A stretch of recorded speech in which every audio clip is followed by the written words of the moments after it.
Lisons donc la deuxième aux Corinthiens, chapitre 1, verset 3. Paul déclare dans la version second 21, « Béni soit Dieu, le Père de notre Seigneur Jésus-Christ, le Père plein de compassion et le Dieu de tout réconfort. Il nous réconforte dans toutes nos détresses, afin que nous puissions réconforter ceux qui se trouvent dans la détresse, grâce à l'encouragement que nous recevons nous-mêmes de la part de Dieu. En effet, de même que les souffrances de Christ abondent pour nous, de même aussi c'est par Christ que notre réconfort abonde. Si nous sommes dans la détresse, c'est pour votre réconfort et pour votre salut. Si nous sommes encouragés, c'est pour votre encouragement, pour vous permettre de supporter les mêmes souffrances que celles que nous endurons. Et notre espérance à votre sujet est ferme, parce que nous savons que si vous avez part aux souffrances, vous avez part aussi au réconfort. Jusque-là, notre lecture ce matin.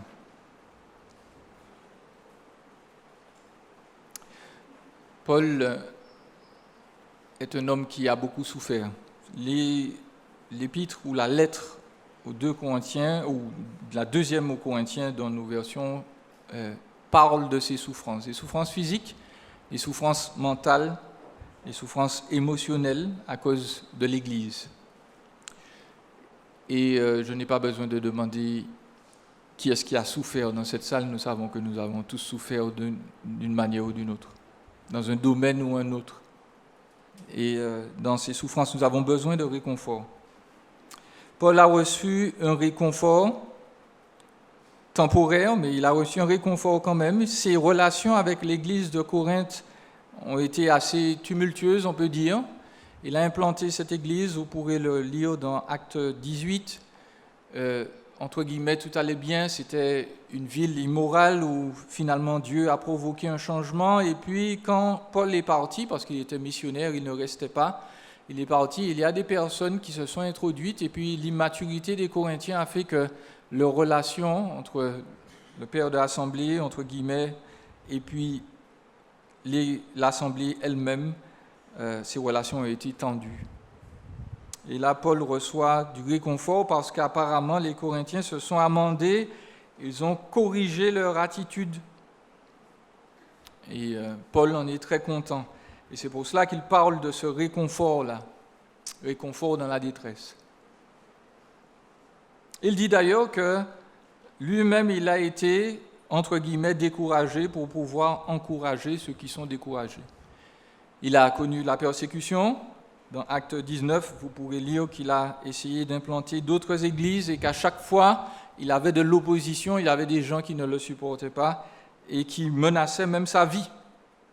Acte 19, Acte 20. Et donc Paul était dans la détresse. Il était dans l'oppression, c'est ce que ce terme veut dire. Quand on est dans une situation difficile dans la vie, l'un des termes que l'Écriture emploie, c'est donc cette idée d'oppression. On est écrasé, on est comprimé, on est à l'étroit, on est enfermé. Et puis l'une des manières dont ça va se manifester, ce sera que, en termes relationnels, les autres vont nous traiter avec hostilité. Ils vont nous traiter avec dureté, avec méchanceté. Et Paul a expérimenté ça. Et nous avons tous plus ou moins expérimenté cela. Vous êtes peut-être conscients qu'aujourd'hui, en particulier, nos jeunes sont visés de manière spéciale.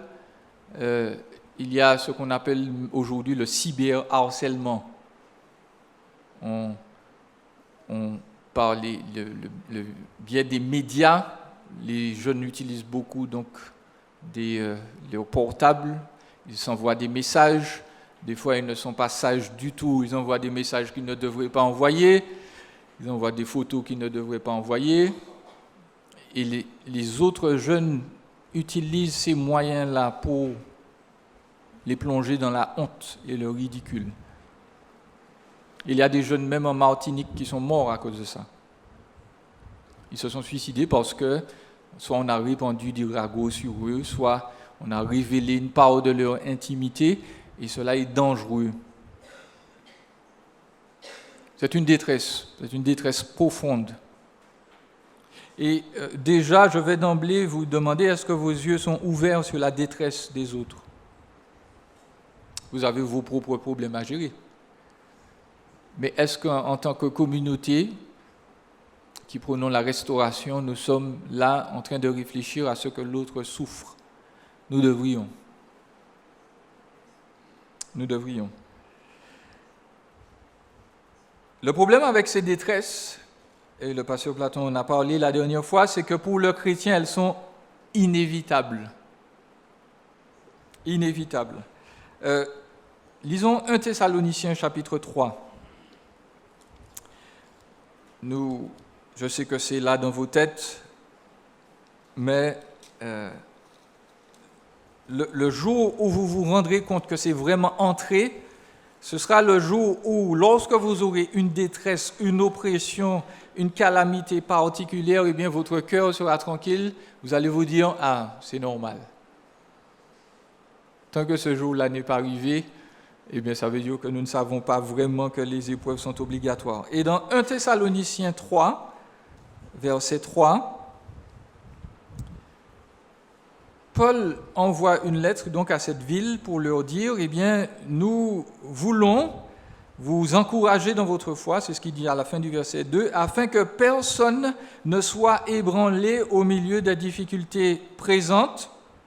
En effet, vous le savez vous-même, c'est à cela que nous sommes.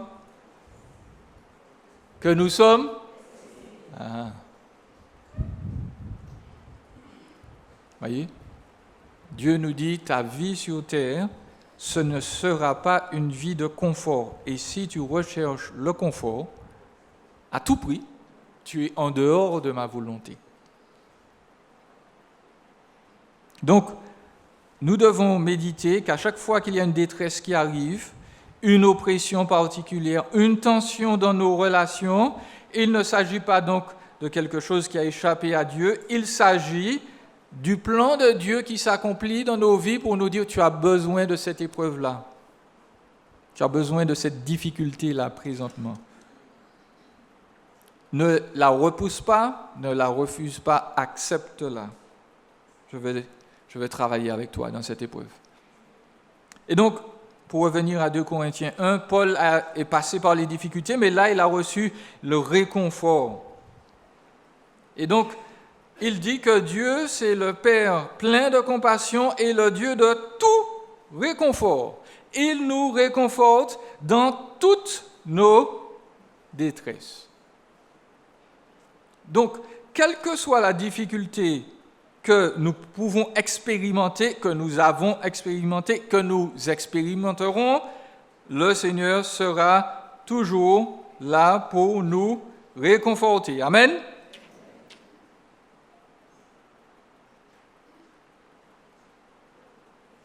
Paul a été rejeté, parfois par ceux qu'il venait évangéliser, il a été rejeté par sa famille, par ses concitoyens, les Juifs. Paul nous dit dans une autre lettre qu'il est prêt à aller en enfer pour eux. Il dit que si Dieu pouvait l'expédier en enfer et sauver les Juifs, eh bien, Paul dit, j'aurais bien voulu.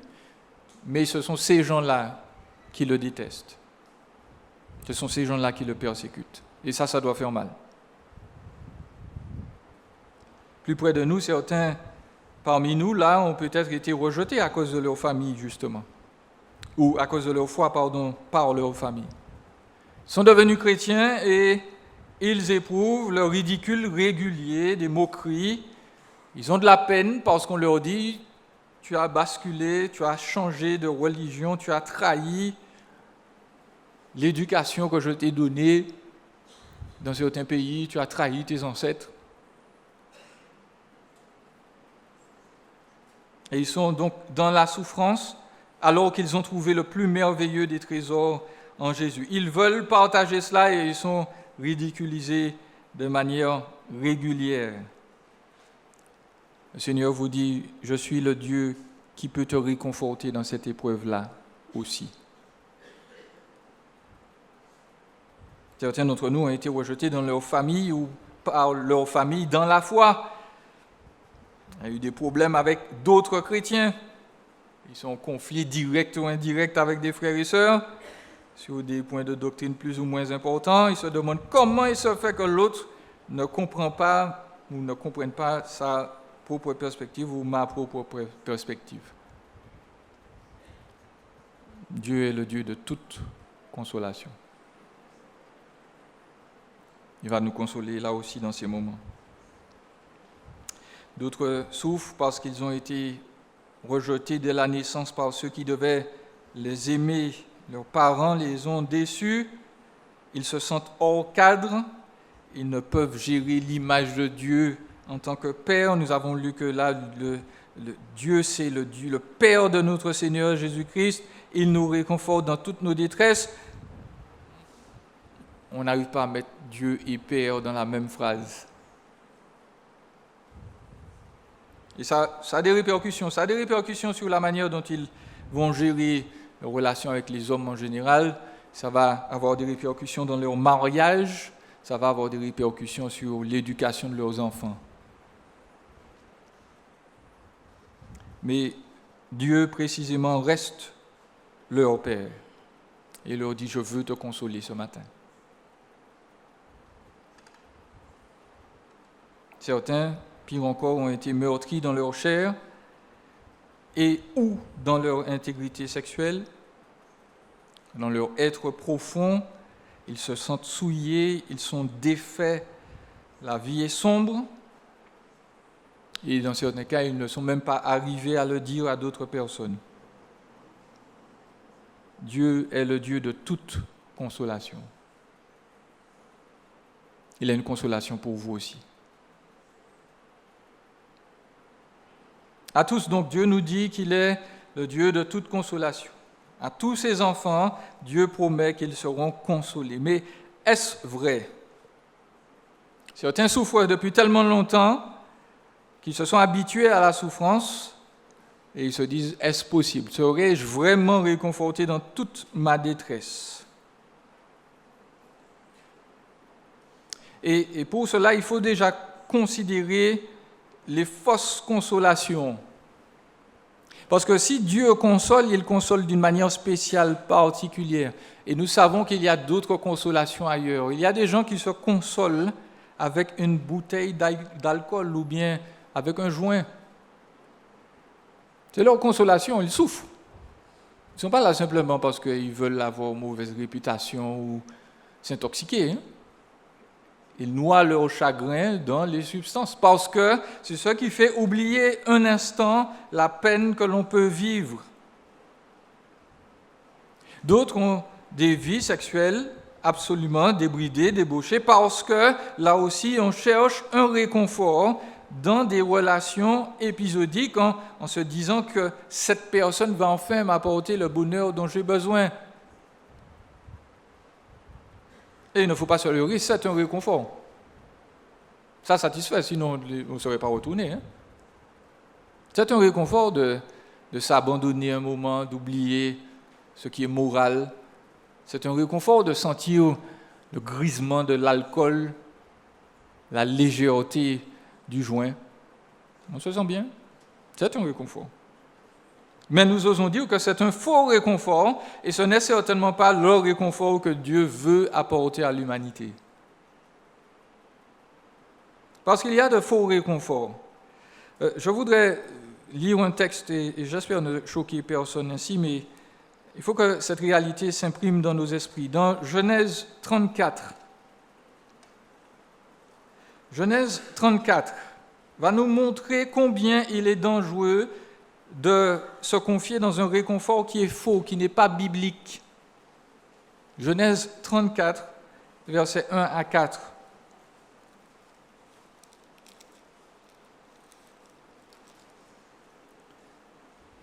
C'est un passage difficile, je vous préviens, mais encore une fois, il souligne une réalité qui est grave au sein de notre humanité. Dans Genèse 34, verset 1, il nous est dit que Dina, la fille que Léa avait donnée à Jacob, sortit pour voir les filles du pays. Sichem, fils de Hamor, le prince du pays, la vit, il l'enleva et coucha avec elle, il la viola. Il s'attacha à Dina, la fille de Jacob, il aima cette jeune fille et parla à son cœur. Sichem dit alors à son père Hamor, « Donne-moi cette jeune fille pour femme. » J'attire votre attention sur le verset 3. Sichem, donc, a violé Dina, mais le texte nous dit qu'il l'a aimée et qu'il a parlé à son cœur. L'expression « parler à son cœur » est très significative. Vous ne la retrouvez que 4 ou 5 fois dans l'Écriture. Vous allez la retrouver en particulier dans Ésaïe 40. Ésaïe 40, pour ceux qui le connaissent, dit quoi? Le premier mot d'Ésaïe 40, c'est « consoler, consoler mon peuple ». C'est cette expression-là qui est employée ici.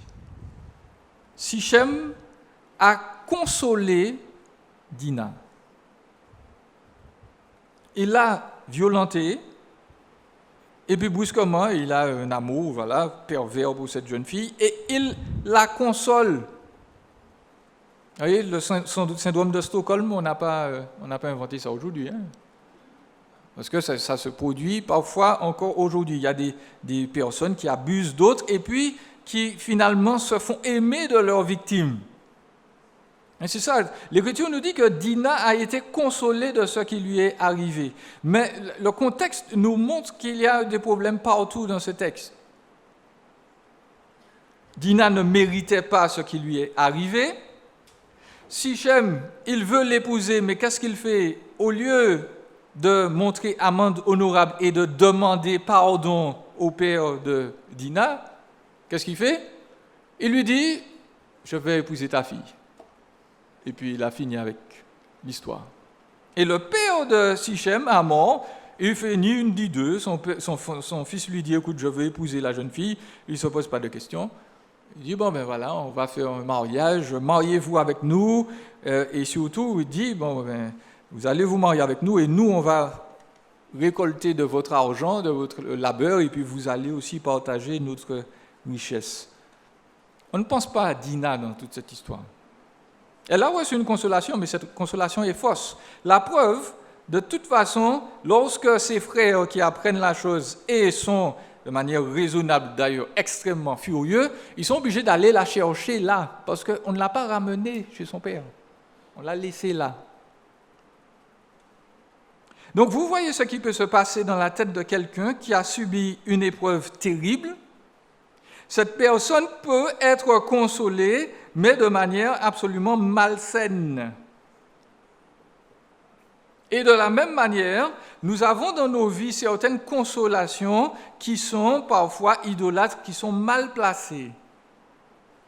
On vit des épreuves, on se console, nous parlons en français d'un lot de consolation. Vous voyez, vous êtes le perdant, on vous donne une petite babiole, et on dit voilà, console-toi avec ça.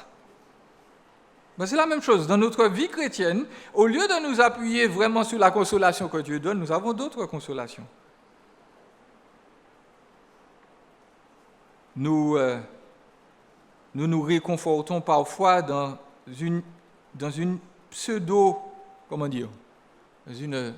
pseudo-justice divine. On se dit oui, le Seigneur va aider, il va m'apporter justice. Mais on ne sait pas à quel moment on a basculé dans la vengeance.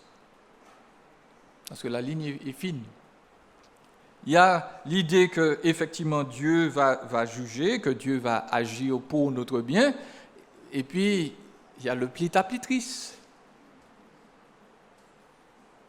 La vengeance est un plat qui se mange froid, dit-on.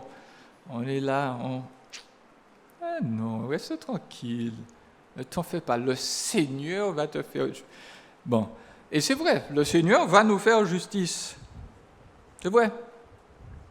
Mais normalement, cette idée que le Seigneur nous fera justice doit nous amener la paix et la tranquillité, et puis doit faire en sorte que lorsque nous croisons les personnes qui nous ont fait du tort, etc., quelle doit être notre attitude vis-à-vis d'elles? Eh bien, l'Écriture nous dit, si ton ennemi a faim, tu lui donnes à manger. Et tu ne lui donnes pas à manger du genre, tu lui envoies un sandwich là, tiens, mais ça. Et puis, tu t'en vas. Hein? Non, tu lui donnes à manger, tu vérifies, tu as soif. Tu lui donnes à boire. Et pas avec, encore une fois, le plit-à-plitrice. Hein? Donc, tu donnes à boire sincèrement, tu as faim, tu as soif, tu as besoin de quelque chose, je te l'apporte. C'est ça qu'apporte la vraie consolation de Dieu et pas l'idée de vengeance.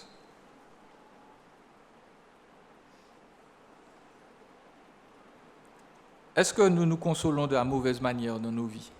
Est-ce que nous sommes en train de secrètement souhaiter vengeance pour les autres? Ou bien, si d'autres personnes nous ont fait du mal, on bascule dans la pitié pour soi. On dit, oh, pauvre de moi, je suis malheureux, je suis seul, et puis il y a, vous savez, cette émotion triste-là qui vous fait pleurer. Je suis seul au monde.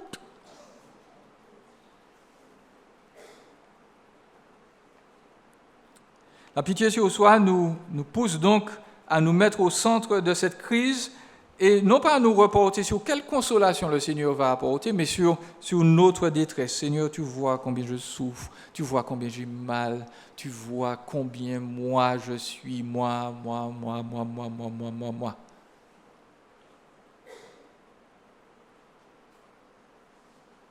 Et que Dieu nous dit, faites attention aux fausses consolations. Faites attention à ne pas vous plonger dans un lot de consolation qui n'est pas ce que Dieu désire pour vous. Et puis, je ne peux pas oublier non plus ceux qui souffrent et qui souffrent justement. C'est-à-dire que ce sont des personnes qui ont désobéi à Dieu. Et ce sont des personnes qui savent qu'elles ont désobéi à Dieu et qui reçoivent donc ce qu'elles ont mérité. Et ces personnes, surtout quand ils ou elles sont chrétiennes, eh bien ces personnes souffrent, elles ont mal. Et il nous faut faire attention parce que un vrai chrétien sait donc quand il a fauté. Il est dans la douleur. Et venir après accentuer encore la douleur ne va pas l'aider à se relever. Parce qu'un vrai chrétien souffre quand il sait qu'il a mal fait. Et notre rôle donc n'est pas d'écraser le lumignon qui fume, mais d'essayer de le relever, de l'encourager dans sa détresse. Et Dieu dit à ces personnes, donc, effectivement, tu m'as déçu, tu as fait ce qu'il ne faut pas, je t'ai discipliné, j'ai placé dans ta vie cette épreuve pour te punir de ce que tu as fait, de ce que tu as dit. Ça t'arrive parce que tu as été désobéissant. Le chrétien le sait. Nous n'avons pas besoin de faire le diagnostic pour lui.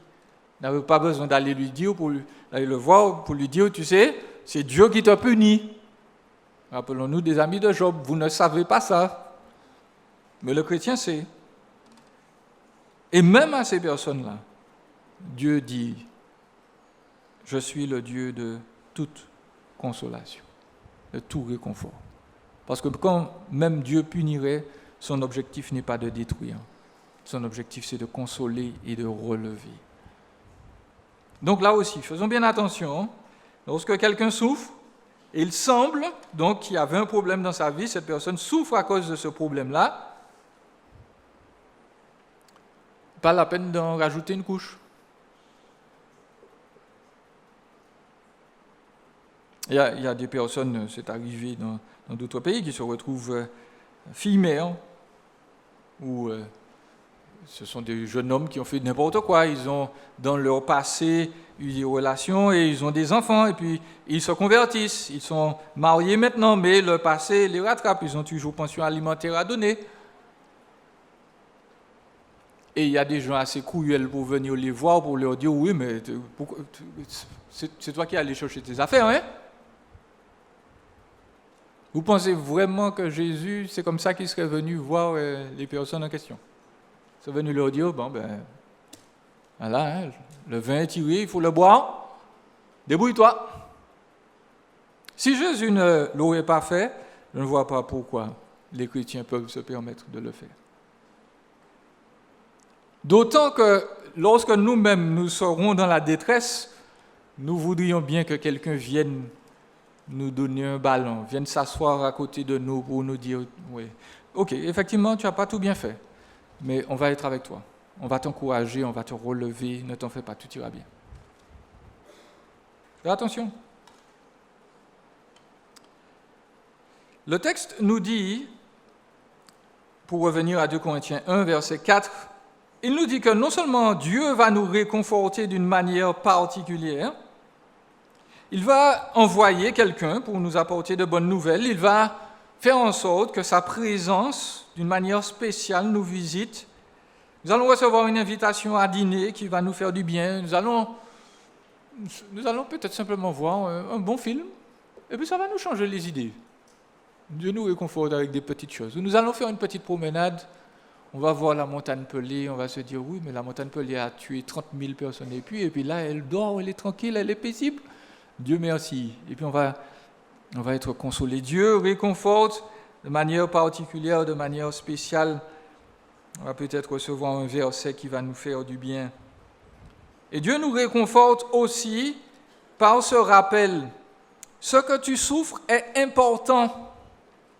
Pourquoi? Parce qu'au verset 4, Paul rappelle, si tu souffres présentement, tu seras réconforté dans ta détresse, dans toute ta détresse, afin que tu puisses réconforter ceux qui se trouvent dans la détresse grâce à l'encouragement que tu recevras de Dieu. Donc, la souffrance nous frappe et nous dit en particulier, écoute, Dieu t'aime et Dieu aime d'autres personnes qui sont à côté de toi, peut-être que tu ne connais pas et qui ont besoin de l'encouragement que tu vas leur apporter.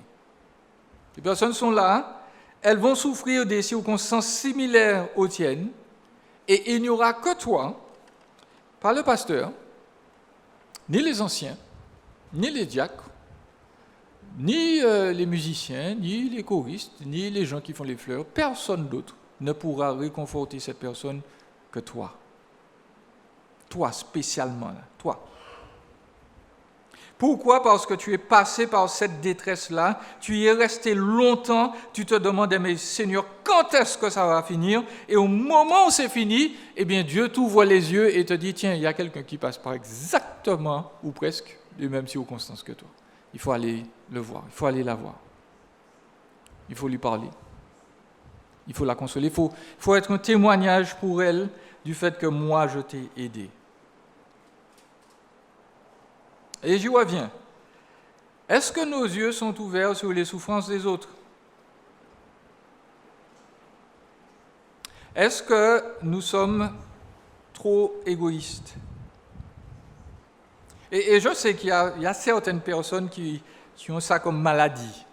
C'est-à-dire qu'ils sont tellement dans vouloir aider les autres que très rarement, ça arrive, bon, ils sont là, ils ont rempli leur vie des autres et puis ils s'oublient un peu eux-mêmes. Ça arrive. Mais laissez-moi vous dire que la plupart d'entre nous ne sommes pas concernés par ce genre d'attitude. La plupart d'entre nous, quand nous traversons la vie, nos journées, nos yeux sont sur l'objectif qu'on doit atteindre et puis, voilà, notre vision périphérique, elle est nulle. Elle est absente. Je ne sais pas si ça vous est arrivé souvent, comme on voyage beaucoup en voiture. Maintenant, des fois, je passe dans des quartiers et puis je remarque une maison. Je me dis, mais qu'est-ce que cette maison-là fait là? Ça vous est jamais arrivé? Bon, je suis le seul alors, tant pis. Mais bref, ça m'arrive. Je roule en voiture et puis, brusquement, je tourne la tête, je me dis, oh, il y a une maison, et c'est pas une maison neuve, hein, c'est une maison qui est là depuis. Mais ça fait des années que je passe au même endroit, je ne l'ai jamais vu. Jamais vu. Je me dis, la voiture, ça a du bon, mais ça a du moins bon. Parce que ça fait qu'il y a certains détails sur la route de notre vie qu'on occulte. Il y a certaines personnes sur la route de notre vie qu'on occulte. Elles font partie du paysage. Elles sont là, bon. Cette personne a besoin d'aide. Voilà. Mais si. Et si on s'est arrêté un instant, On l'aurait remarqué. Et parfois, ça peut prendre une tournure un peu particulière parce qu'il y a des personnes, on ne veut pas les remarquer parce que ces personnes-là ont des attitudes absolument imbuvables. Ce sont les gens, vous savez, qui sont ostentatoires, qui sont violents, qui sont parfois très, très impolis dans leur langage. On les remarque. Ou bien ce sont parfois les jeunes filles qui ont des attitudes qu'on n'aime pas trop voir chez des jeunes femmes d'habitude. Elles sont immodestes, elles parlent fort, elles ont des attitudes extrêmement, là encore, repoussantes, on va dire. Et forcément, ces gens-là, on ne veut pas les voir. On n'a pas envie de s'arrêter et de dire « Bonjour, madame, mademoiselle, comment allez-vous ?» Parce que de toute façon, on voudrait préserver l'intégrité de notre maman. On n'a pas envie d'entendre des... Mais vous vous êtes déjà posé la question sur qu'est-ce qui avait amené ces gens-là là? Je me rappelle quand je faisais mes études au Canada, on allait aider les jeunes des cités autour de Toronto. On les amenait pour une étude biblique. Je vous ai déjà raconté ça. C'était folklorique, c'était extraordinaire. Donc on avait nos petits vannes, on arrivait, les enfants savaient que c'était nous, ils venaient courir autour des vannes, vous entendiez toutes ces insultes. Les enfants entre 6 et 12 ans qui vous disaient des choses que je ne vais pas vous répéter ici. Dès qu'il se passait un truc, alors évidemment, il ne faut jamais mettre la main sur eux, hein. Parce que de toute façon, ils vous prévenaient. Si tu me touches, je te traîne au tribunal. Moins gentiment que ça. Donc, on ne pouvait pas les corriger. Il fallait leur parler calmement. Ils disaient, non, on est arrivé, venez. Et puis, leur manière de se dire bonjour, c'était de s'insulter, frères et sœurs. C'était, hey, David! Et l'autre disait, ah, Joel! Something, your mother. C'était atroce. Au départ, je me suis dit, mais qu'est-ce que je fais là? Finalement, parce que c'était obligatoire en plus, il fallait faire quelque chose dans l'église. Donc je me suis dit, bon, je vais aider les enfants, mais je n'avais jamais croisé d'enfants comme ça.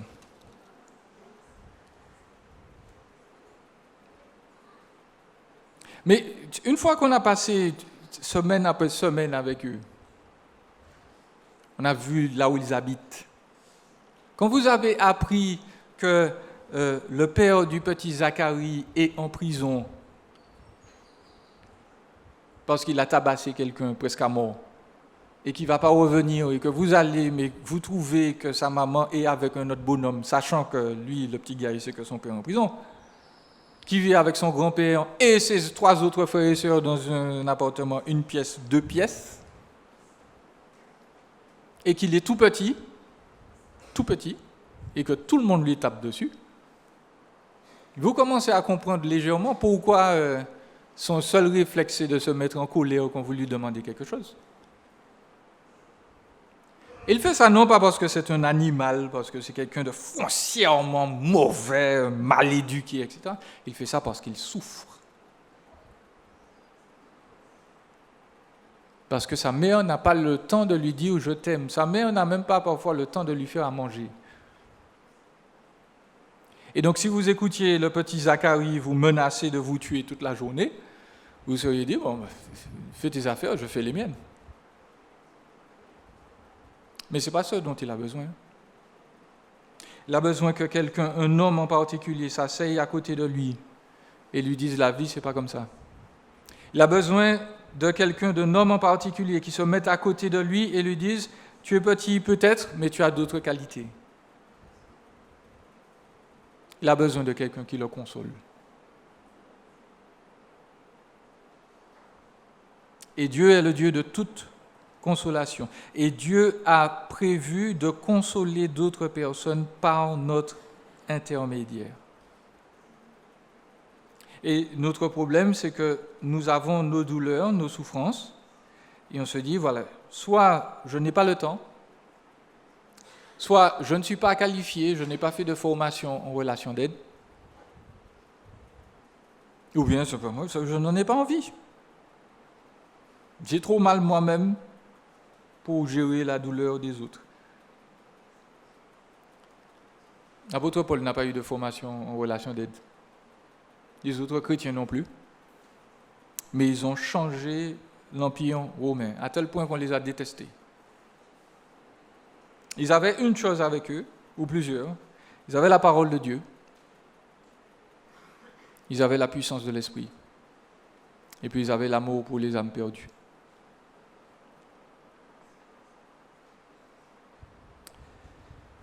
Alors, je termine en vous donnant simplement cette petite mission pour cette semaine. Au sortir du temple, durant la semaine, arrêtons-nous un moment et ouvrons les yeux.